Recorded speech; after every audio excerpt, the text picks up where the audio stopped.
जाता शीतलशैलतश्रुकृतीनां दृश्यां परं देहिनां लोकानां क्षणमातृसंस्मरणः सन्तापविच्छेदिनीम् आश्चर्यं बहुकेरणं वितनुते नैश्चर्यं बिभ्रति கம்பாயாஸ்தடி சீன்னி காப்பிதடினீம் காருண்ய பாத்தோமை. அதிகம் அந்தமும் இல்லாத பராபட்டாரிகா லீலா மார்க்கமா ஹிமவானோட மகளா பிறக்கிறா. அப்படிப்பட்ட பரதேவதை எங்கிருந்து வரா? ஹிமாச்சல தன்னையாவா இருக்கிற அம்பாள் ஜாதா ஷீதல சைலதா, அதாவது பனி பொழிகின்ற மலையிலிருந்து அப்படியே நதியா பெருக்கெடுத்து வரா. அப்படி வர அம்பாள் யாரு கண்ணுக்கு தெரிகிறா?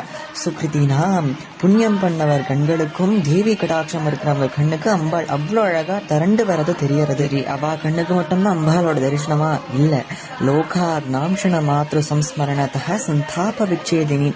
பாமரர்கள் அம்பாள அம்மா ஸ்ரீமாதா லலிதே ஜெகதீஸ்வரின் ஒரு க்ஷணம் மனமுருகி கூப்பிட்டா சந்தாப விச்சேதினி அவளோட எல்லா தாரித்யத்தையும் துவம்சம் பண்ணிட்டு சந்தானத்தையும் தனத்தையும் தானியத்தையும் பெருக்கெடுத்து கொடுக்குறா. அப்படிப்பட்ட அம்பாள் ஷீத்தலம், அதாவது பனி பொழிந்த மலையிலிருந்து திரண்டு வரா. திரண்டு வந்து எங்க சேரா?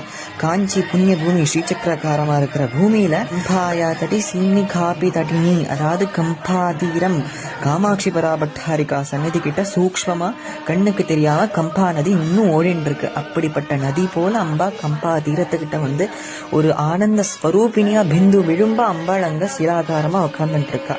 எப்படி உக்காந்துட்டு இருக்கா? காருண்ய பாத்தோமை, பரம காருண்யமா சௌமியமா உக்காந்துட்டு இருக்கா. அழகா உக்காந்துட்டு உட்காரது மட்டும் இல்லாம ஆச்சரியம் பகுகேளனம் விதனுதே, அதாவது நடத்த முடியாததையும் நடத்தி காட்டி நடக்காததையும் நடக்க வச்சு அவ்வளோ அழகா ஆச்சரியமான அற்புதமான லீலைகளை பண்ணி ஆச்சரியம் பகுகேளனம் விதனுதே நைஷ்சரியம் பிப்ரதி, எல்லாத்தையும் செஞ்சுட்டு ஒண்ணுமே தெரியாத ஒரு சின்ன குழந்தை போல பாலா திரிபுர சுந்தரியா ரொம்ப எளிமையா அழகா உக்காந்துட்டு இருக்கா அம்பாள்.